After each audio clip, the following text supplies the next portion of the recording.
قرآن نے اور نبی پاک صلی اللہ علیہ وسلم کی ذات نے ولیوں کی کون کون سی نشانیاں بیان کی ہیں، کیونکہ آج کل ہمارے معاشرے میں ہر اصل چیز کی 2 نمبر چیز بھی بن جاتی ہے، نقل بھی بن جاتی ہے۔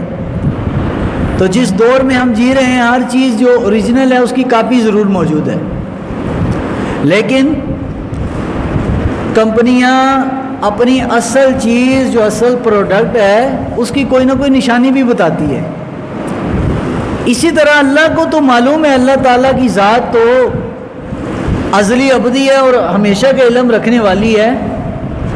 اللہ تعالیٰ کو بھی معلوم تھا ایک زمانہ آئے گا لوگ میرے ولیوں کا نام استعمال کریں گے لیکن کردار ویسا نہیں ہوگا اور اپنے آپ کو ولی کہیں گے۔ تو اللہ تعالیٰ نے اور اللہ کے نبی صلی اللہ علیہ وسلم نے اپنے فرامین میں، اللہ نے قرآن میں، نبی پاک نے احادیث میں بیان فرما دیا کہ جو اللہ کے ولی ہوں گے ان کے اندر کون کون سی خوبی ہوگی تو وہ ولی کہلائیں گے، تاکہ کھوٹے اور کھرے کی پہچان ہو جائے۔ تو آج ہم اصل جو اللہ کے ولی ہیں، جس کو رب نے اللہ کا ولی کہا، جس کو نبی پاک نے رب کا ولی کہا، اس سے بڑھ کر مسلمان کے لیے تو آگے کوئی بات نہیں ہونی چاہیے، نہ ہی اس سے بڑھ کر کوئی دلیل مانگتا ہے۔ ہمارے نزدیک رب کا قرآن ہے یا مصطفیٰ صلی اللہ علیہ وسلم کا فرمان ہے۔ تو قرآن مجید کی جو آیت ہے میں نے جو تلاوت کی ہے، اللہ رب العالمین نے سورہ توبہ اور 11واں پارہ، آیت نمبر ہے اس کی 112، پارہ نمبر 11 سورہ توبہ آیت نمبر 112، یہ میں نے تلاوت کی ہے۔ اللہ نے اپنے نیک بندوں کی اس میں کوالٹیاں بیان کی ہیں کہ جو حقیقت میں ولی ہوگا اس کے اندر یہ خوبیاں ہوں گی تو وہ ولی کہلائے گا۔ واحد یہ ولیوں والا جو شعبہ ہے ایسا ہے، دین والا شعبہ جو ہم ہر کسی کو ولی بنا دیتے ہیں، حالانکہ ایسا نہیں ہونا چاہیے۔ دیکھو نا، ایک بندہ جس کا تعلق آرمی کے ساتھ نہ ہو اور آرمی کی وردی پہن کر وہ باہر گئے جی میں جرنل ہوں، تو بتاؤ کوئی اس کو مانے گا؟ وہ کہے گا بھائی اپنا جو آرمی کا آپ کا کارڈ ہے وہ دکھاؤ، آپ کا جو آفیشیل کارڈ ہے وہ دکھاؤ۔ اس کا دیکھ کر ادارے کا نام پڑھ کے اس کی سیٹ کا پڑھ کے پھر لوگ مانتے ہیں، ہر کسی کو نہیں مانتا۔ اور اگر 2 نمبر ہو پکڑا جائے تو لتر پریڈ۔ یار جب کسی ملک میں 2 نمبر جرنل برداشت نہیں ہے تو ہم 2 نمبر ولی کیوں برداشت کریں بھائی؟ کیونکہ جرنل ہے وہ جب تک دنیا میں زندہ رہے اس کے بعد چلا جائے گا، حالانکہ یہ بھی بہت بڑا مرتبہ ہے، بہت بڑی ڈیوٹی ہے، لیکن جو ولی ہوتا ہے وہ دنیا سے چلا بھی جائے اس کا فیض جاری رہتا ہے۔ تو اللہ رب العالمین نے ارشاد فرمایا۔ اب آئیں قرآن کی طرف۔ قرآن میں ولیوں کی اللہ تعالیٰ نے کون کون سی خوبی بیان کی ہے کہ یہ ولی ہوتے ہیں۔ فرمایا التائبون، ولی کی پہلی پہچان یہ ہے کہ وہ اللہ کی طرف رجوع رکھنے والا، اللہ کی طرف توجہ رکھنے والا ہوگا۔ غافل بندہ رب کا ولی ہو سکتا؟ سارے بولو ہو سکتا نہیں۔ جو توبہ کرنے والا، اس کی دل، اس کا دماغ، اس کی روحانی توجہ اپنے مالک کی طرف رہتی ہے۔ تو ولی کی پہلی پہچان یہ ہے کہ وہ بندہ کہیں بھی ہو، کس جگہ پر بھی ہو، کس وقت میں بھی ہو، ہمیشہ وہ رب کی طرف متوجہ رہے گا۔ نمبر 2، العابدون، عبادت بہت زیادہ کرے گا، عبادت بہت زیادہ کرے گا، کثرت سے عبادت کرنے والا، نوافل کی کثرت، صدقات و خیرات کی کثرت۔ والحامدون، اور اللہ کی حمد بڑی بیان کرے گا، الحمدللہ، سبحان اللہ، الحمدللہ، اللہ اکبر، یہ الفاظ اس کی زبان پر بہت زیادہ ہوں گے۔ نمبر 3، السائحون، نمبر 4 السائحون، قرآن نے بیان کیا کہ روزے رکھنے والا بھی ہوگا، اور ساتھ یہ بھی ہے کہ وہ بندہ اللہ کے رستے میں جب حق بات آئے تو اپنی جان بھی پیش کر دے گا ولی ہونے کے لیے۔ ولی ہونے کے لیے ضروری ہے کہ انسان اپنے مالک کی رضا میں راضی رہے، یعنی مشکل مرحلہ آ جائے تو بھاگے نہ، بزدلی نہ دکھائے، بلکہ ایک دلیر آدمی بن کے چلے آگے۔ والراکعون، اور رکوع کرنے والا ہو، کثرت سے رکوع کرے۔ والساجدون، سجدہ بہت زیادہ کرے۔ والآمرون بالمعروف، اور اچھائی کا حکم دینے والا ہو۔ وہ یہ نہ سوچے کہ میں کسی نے کچھ کیا اچھائی تو حکم دیں گا تو جہاں میرا مرید پھج جائے گا، نہ، مجھے لوگ پسند نہیں کریں گے۔ حکم دے، آرڈر ہے۔ وَالنَّاهُونَ عَنِ الْمُنْكَرِ، اور برائی سے روکے۔ وہ کبھی بھی یہ نہیں سوچے گا یار میں اس کو منع کروں گا یہ کام نہ کر تو جناب مجھے چندہ آنا بند ہو جائے گا، نذرانہ بند ہو جائے گا، اس چیز کی فکر نہیں رکھے گا۔ وہ جب بھی بات آئی اللہ اور رسول کے معاملے میں غیرت مند ہوگا۔ آگے وَالْحَافِظُونَ لِحُدُودِ اللَّهِ، اللہ اور اس کے رسول نے جو حدیں مقرر کر دی ہیں ان حدوں کی وہ حفاظت کرے گا۔ جیسے سرحدوں کی حفاظت کی جاتی ہے نا، بارڈر میں فوجی کھڑا ہے، حفاظت کر رہا کس لیے؟ تاکہ دشمن آپ کے ملک میں نہ آئے۔ تو اللہ والے رب کی سرحدوں کی حفاظت ہوتے ہیں، محافظ ہوتے ہیں، لوگوں کے عقیدے اور ایمان پر پہرا دیتے ہیں۔ تو فرمایا جو اللہ کا ولی ہوگا، عبادت کرنے والا، اللہ کی عبادت کرنے والا، توبہ کرنے والا، حمد و ثنا کرنے والا، اور برائی سے روکنے والا، اچھائی کا حکم دینے والا، یہ روزے رکھنے والا، اور ساتھ ساتھ اللہ کے رستے میں میدان جہاد میں آنے والا، یہ کون ہے بھائی؟ اللہ کا ولی۔ لیکن قرآن کا ولی اور ہے، اور زمانے میں جو مشہور لوگ ہیں کہ جناب کہتے فلاں بہت کامل ولی تھے، لوگوں کی نظر میں ولی کچھ اور ہے اور قرآن کا ولی کچھ اور ہے۔ اللہ کرے کہ لوگ قرآن والے ولی کو مانیں، لیکن آج کل عجیب دور ہے، کوئی عجیب کرتے پیر صاحب کر کے دکھائیں گے تو اس کو لوگ ولی مانیں گے۔ یہ یاد رکھیے ولی ہونے کے لیے کرامت ظاہر کرنا یہ شرط نہیں ہے۔ ولی ہونے کے لیے کرامت ظاہر کرنا شرط ہے، یہ ضروری نہیں ہے کہ کوئی ولی ہوگا تو ضرور کرامت ہوگی، نہ۔ اللہ کا ولی ہے، اگر دین پر چل رہے ہیں تو وہ چلتا پھرتا رب کا قرآن ہے، اللہ کا قرآن ہے۔ ولی کی جو جسم ہے یہ رب کا قرآن ہے۔ اس کو حضرت علامہ اقبال نے بڑا پیارے الفاظ میں بیان کیا، شاعر مشرق حضرت علامہ اقبال کیا فرماتے ہیں؟ ہر لہجہ ہے مومن کی نئی آن نئی شان، گفتار میں، بولنے میں، کردار میں، عمل میں اللہ کی برہان، کہ اس کو دیکھ کر رب یاد آ جاتا ہے، اس کے بولنے سے بھی رب یاد آتا ہے، اس کے عمل سے بھی رب یاد آ جاتا ہے۔ ہر لہجہ ہے مومن کی نئی آن نئی شان، گفتار میں، کردار میں اللہ کی برہان، قہاری ہو، غفاری ہو، قدوسی ہو، جبروت، یہ چار عناصر مل جائیں تو بنتا ہے مسلمان۔ یہ راز کسی کو نہیں معلوم کہ مومن قاری قرآن نظر آتا ہے لیکن حقیقت میں ہے قرآن۔ حضرت اقبال فرماتے کہ دکھنے میں یہی لگتا ہے قرآن پڑھ رہے ہیں، لیکن نظر آنے میں تو ایک قاری ہوتا ہے، لیکن چلتا پھرتا وہ رب کا قرآن ہوتا ہے، اس کا عمل بتاتا ہے، اس کا کردار بتاتا ہے کہ یہ بندہ اللہ کا ولی ہے۔ آئیں بھائی اب 11ویں والے پیر صاحب حضرت شیخ عبد القادر جیلانی، جن کی ہم 11ویں دعاتے ہیں، جن کے ہم دیگے چڑھاتے ہیں، جن کے ہم ختم دلاتے ہیں، ہم ان کی بات کرنے سے پہلے میں حضور صلی اللہ علیہ وسلم کی بارگاہ میں جو ولی کی نشانی بیان کی گئی میں اس کی طرف آتا ہوں۔ پہلے رب کا قرآن، پھر اس کے بعد حضور کا فرمان، سرکار مدینہ علیہ الصلاۃ والسلام مسجد نبوی میں بیٹھے، صحیح مسلم میں حدیث ہے، باہر سے خوبصورت نوجوان آیا، بال اس کے بالکل سیاہ تھے، سفید کپڑے پہنے ہوئے۔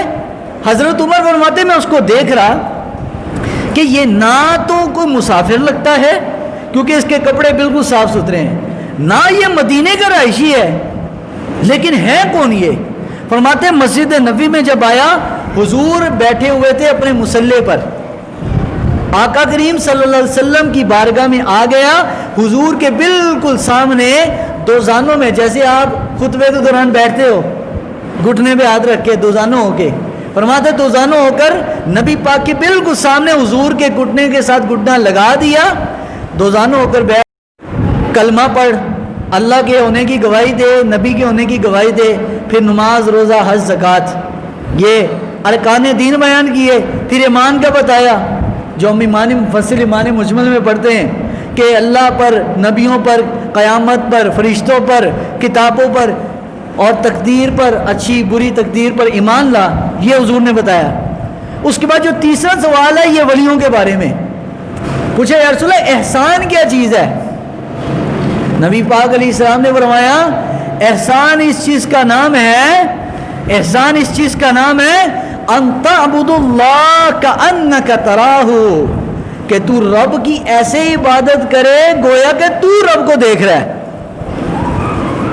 ولی ہونے کے لیے ضروری ہے کہ وہ جب عبادت کرے اس کی نماز بھی کیا نماز، جس کو میرے نبی علیہ السلام نے فرمایا الصلاۃ معراج المومن، نماز مومن کی کیا ہے؟ معراج ہے۔ تو فرمایا یہ جب بندہ بن جاتا ہے نا اللہ والا، اس کی نماز بھی کیا نماز ہے۔ تو فرمایا احسان اس چیز کا نام ہے، محسن، ولی، اللہ والے وہ ہیں کہ جب وہ نماز پڑھے ایسے پڑھے گویا کہ رب کو دیکھ رہے ہیں۔ تو فرمایا فَإِن لَمْ تَكُنْ تَرَاهُ فَإِنَّهُ يَرَاكَ، اگر تو رب کو نہیں دیکھ سکتا، تیری کیپیسٹی نہیں ہے، تو پھر کیا ہے؟ فَإِنَّهُ يَرَاكَ، ایسا تصور رکھ کہ میرا رب مجھے دیکھ رہا ہے۔ جب بندے کے اندر یہ سوچ پیدا ہو جائے میرا رب مجھے دیکھ رہا ہے، تو سمجھ لو اس بندے کا ایمان کامل ہو گیا۔ آج ناراض نہیں ہونا، آج ہمارے سنیوں کو یہ تو پتہ ہے جب داتا صاحب کا عرس آ جاتا ہے تو یہ تو پتہ ہے جناب ایک دن دودھ داتا صاحب کی بارگاہ میں ہم نے وہاں پر تحفہ پیش کرنا ہے، نذرانہ لوگوں کو بانٹنا ہے دودھ، یہ تو پتہ ہے لوگوں کو، لیکن یہ نہیں پتہ بانٹے، میں کہتا ہوں روزانہ بانٹو، روزانہ خیرات کرو وہاں پر، لیکن ایک دن تم وہاں خیرات کر کے داتا صاحب کا حق ادا نہیں کر پا رہے۔ داتا صاحب نے نہ تمہارے ایک دن کے دودھ سے خوش ہونا ہے، داتا صاحب نے تب خوش ہونا ہے کہ جب تم دودھ میں ملاوٹ کرنا چھوڑ دو گے۔ ملاوٹ چھوڑو نا، یہ تو تم اپنے رانجھے راضی کر رہے ہو کہ جناب 100 تمہارے وہاں بھینس اور گائے بندھی ہوئی ہے، تو 100 بھینس گائے کا دودھ ایک دن بانٹ آتا ہے تو کہتے ہیں باپ پورے سال کی خیرات ہو گئی۔ ایسا نہیں ہے، ان ولیوں نے تو تب خوش ہونا ہے جب ان کے مشن پر چلو گے، ان کے طریقے پر چلو گے، ان کے طریقے پر جب چلو گے انہوں نے تب خوش ہونا ہے۔ نہ تو خیرات کر داتا صاحب میں، داتا صاحب کی ناراض نہیں ہوں گے، خوشی ان کو تب ہوگی کہ تو ایک قطرہ بھی نہ بانٹ لیکن بغیر ملاوٹ کے بیچ، پیسہ بھی ملے گا اور برکت بھی ملے گی، انہیں تب خوش ہونا ہے۔ یہ کیمیکل ڈالنا، دودھ میں پانی ڈالنا، پتہ نہیں کیا کیا کرتب کرتے ہیں لوگ۔ تو ولی اللہ جو اللہ والے ہیں نا وہ تو تب خوش ہوتے ہیں جب تم دین پہ چلے گا۔ اب آئیے سرکار غوث پاک حضور 11ویں والے پیر، جن کی دیگیں ہم ہر سال چڑھاتے ہیں، کھاتے بھی ہیں اور کھلاتے بھی ہیں، ایسا ہے کہ نہیں ہے؟ حضور غوث پاک سے پوچھا گیا کہ سرکار اللہ کا ولی کون ہوتا ہے، اس کی کوئی نشانی بتا دو۔ سرکار غوث پاک نے فرمایا میں 12 چیزیں بتاتا ہوں، کوئی زمانہ بھی ہو تم نے ولی کو پہچاننا ہو ان نشانیوں کی روشنی میں پہچان سکتے ہو. کتنی نشانیاں؟ 12. فرمایا ولی وہ ہوگا جس کے اندر 2 صفتیں رب والی ہوں گی. 2 صفتیں کس کی؟ اللہ والی. فرمایا نمبر 1 اللہ بھی ستار ہے. ستار کا کیا معنی؟ بندوں کے پردہ پوشی کرنے والا.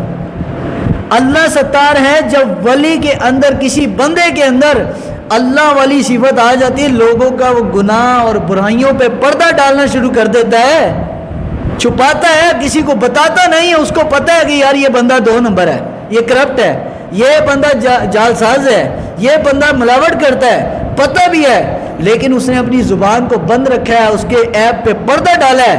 فرمایا وہ اللہ کا ولی ہے. کسی کے گناہ پر عیب پر پردہ ڈالنا. اور حضور کی تو حدیث بھی ہے نا کہ تم دنیا میں کسی کے عیب پر پردہ ڈالو گے, قیامت کو رب تیرے عیب پر پردہ ڈالے گا. تو فرمایا شیخ عبد القادر جیلانی علیہ رحمہ پہلے نمبر پر کہ تو لوگوں کے عیبوں پر پردہ ڈال. نمبر 2 رب کی صفت ہے غفار. اللہ غفور الرحیم ہے, معاف کرنے والا, بخشنے والا. جو تیرے ساتھ یا جو ولی کے ساتھ کو دھوکہ کر لے, کو اس کو نقصان پہنچا دے مالی لحاظ سے, جانی لحاظ سے, تو وہ اپنے دل میں اس کا غصہ نہیں رکھے گا, بغض نہیں رکھے گا, اس کو معاف کر دے گا. یہ ہے رب کی 2 صفتیں. آپ نے جب بھی کسی کو پیر ماننا ہے یا پیر پکڑنا ہے تو یہ چیزیں دیکھو اس میں. وہ بزرگ فرماتے ہیں نا پانی پیو پون کے تے پیر پھڑو چن کے. لیکن آج کل کپڑا لینا ہو, دنیا کی کوئی چیز لینی ہو, کوئی مشین لینی ہو, کوئی موبائل لینا ہو, سب کا پتہ ہے کہ اچھی چیز کہاں سے ملتی ہے, صرف دین کا نہیں پتہ. دین ہم جس مرضی جو مرضی کوئی کہتا پھرے یہ ہے دین, یہ ہے دین, ہم مان لیتے ہیں. اس کے بھی کچھ معیار ہے. تو فرمایا 2 چیزیں 2 صفتیں رب کی اور 2 صفتیں نبی صلی اللہ علیہ وسلم کی. نمبر 1 کہ حضور صلی اللہ علیہ وسلم جس طرح اپنی امت پر بڑے شفیق تھے, اس طرح جو ولی ہوتا ہے وہ بھی بڑا شفیق ہوتا ہے, بڑا جمال ہوتا ہے, بڑا نرم دل. نمبر 2 رفیق کہ جو خود کھاتا ہے وہ اپنے برتن میں دوسرے کو کھلاتا ہے, اپنے ساتھ ہی ہر کسی کو بٹھاتا ہے, فرق نہیں کرتا, امتیاز نہیں کرتا کہ جناب میرے لیے اسپیشل اونچی چیز سیٹ ہو, میرا پروٹوکول ہو, نہ. وہ شفیق بھی ہوگا اور رفیق بھی ہوگا, دوستوں کا خیال بھی اپنے برابر سے کرے گا. نمبر 3 پر 2 صفتیں ہوں سیدنا ابوبکر صدیق والی. نمبر 1 صدیق سچا ہو, جھوٹ نہ بولے, جھوٹ نہ بولے.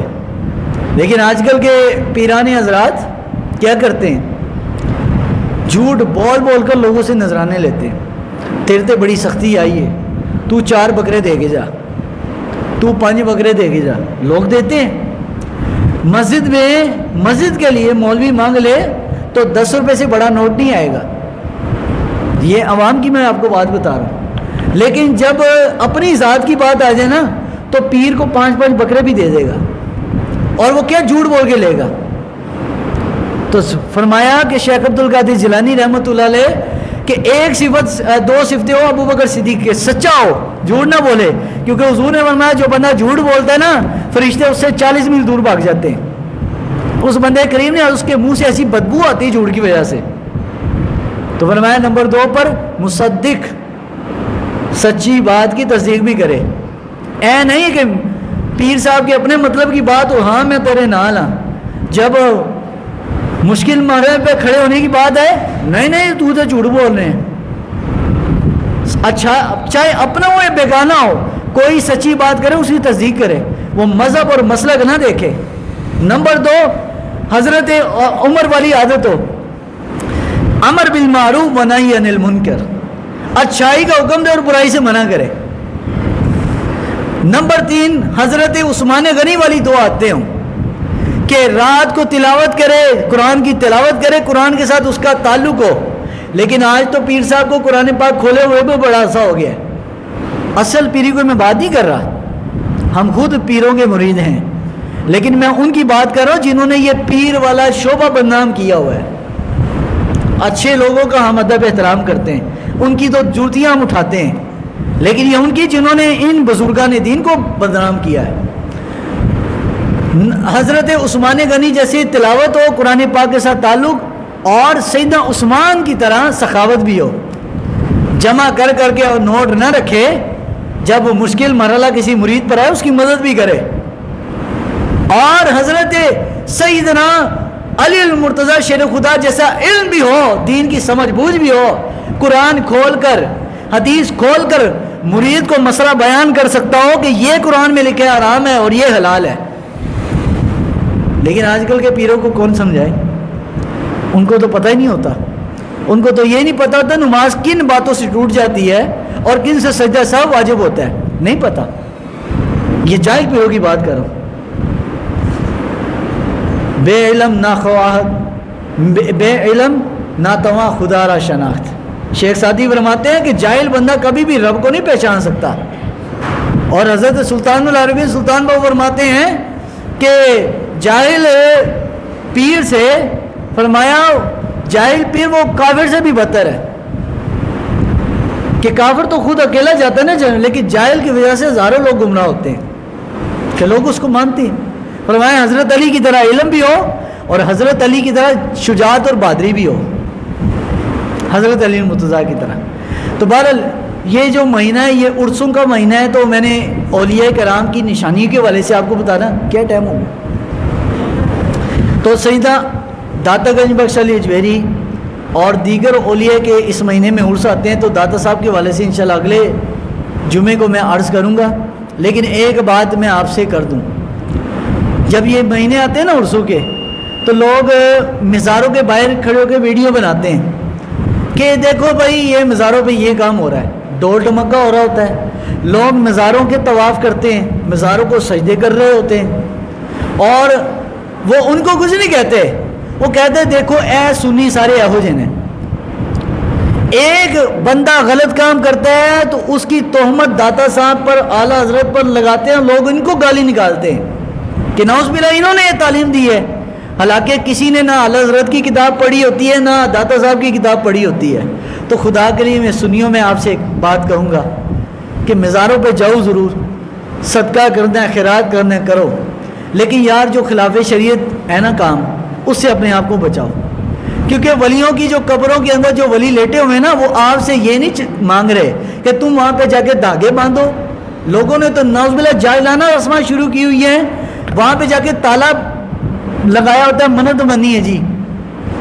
ہندوؤں والی عادتیں, درختیں جو مزار کے قریب وہاں پہ دھاگے باندھے ہوئے ہیں, کہ جی میری منت پوری ہو گئی میں دھاگا کھولاں گا آ کے. خدا کے بندو, حرام کام کر رہے ہو, حرام, جہنم میں جاؤ گے. یہ ہندوؤں والے کام ہیں, وہ اپنے مندروں میں جا کے یہ کام کرتے ہیں. اور ایک مسلمان آج وہی ہندوؤں کو دیکھ کے مزاروں پہ جا کے دھاگے باندھ رہے, کوئی وہاں پہ جناب دیوے بال رہے. وہ یار اس سے ولیوں کو کیا ملے گا؟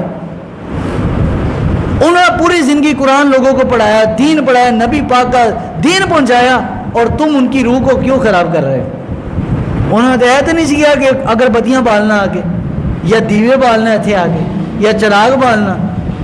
اگر منت ماننی ہے, کچھ لوگ میں داتا صاحب پیدل جاؤں گا جی, ننگے پاؤں داتا صاحب جا رہے ہوتے, پاگل ہو گئے, تو نماز ایک بھی نہیں پڑھ لی. داتا صاحب نے کبھی نماز چھٹی کوئی نہیں, تیرنے پڑھنی کوئی نہیں. تو خدا میں ہاتھ جوڑتا ہوں آپ کے آگے, آپ یہ کام کرتے ہو نا, لوگ ہمیں یہ باتیں کرتے ہیں. وہاں بھی اعتراض آپ سے نہیں کرے گا, وہ مجھ سے کرے گا. جو بندی وہ آپ سے اعتراض نہیں کرے گا, وہ ہم سے کرے گا. ہم تو ممبر پہ بیٹھ کے آپ کو بتا رہے ہیں نا, ہم تو آپ کو بتا رہے ہیں. اور جب قبریں بناتے ہو تو خدا کے واسطے یار قبریں پکی نہ بنایا کرو. حضور کی قبر, اپنی قبر نبی علیہ السلام کی کچی تھی. جو کہتے داتا صاحب کی قبر پکی, اور یار داتا صاحب نے خود تو نہیں کیا. داتا صاحب اگر خود ہوتے تو وہ اپنی قبر خود دنیا میں کچی بنوا کے جاتے, اور کچی ہی تھی. لیکن بعد والوں نے آگے اتنی بڑی قبریں کر دی. حضور کی اپنی قبر جو میں نے کتابوں میں پڑھی ہے, ایک گٹ سے اونچی نہیں تھی زمین سے, ایک گٹ سے. تو خدا کے لیے سنت کو اپناؤ جو حضور چھوڑ کے گئے. یہ بدعات والی جو رسمیں ہیں نا, اس نے ہماری قوم کو بیڑا غرق کر دی ہے. ہمارے اندر پتہ نہیں کون کون سی رسمیں آ چکی ہیں. تو مین علماء کا کام یہی ہے کہ ممبر پہ بیٹھ کے لوگوں کی اصلاح کریں. میں نے جو 12 نشانیاں بتائی ہیں، کسی پیر کو دیکھنا ہے تو ان نشانیوں میں دیکھو، پھر اس کا مرید ہو جاؤ. اللہ تعالیٰ ہم سب کو عمل توفیق عطا فرمائے.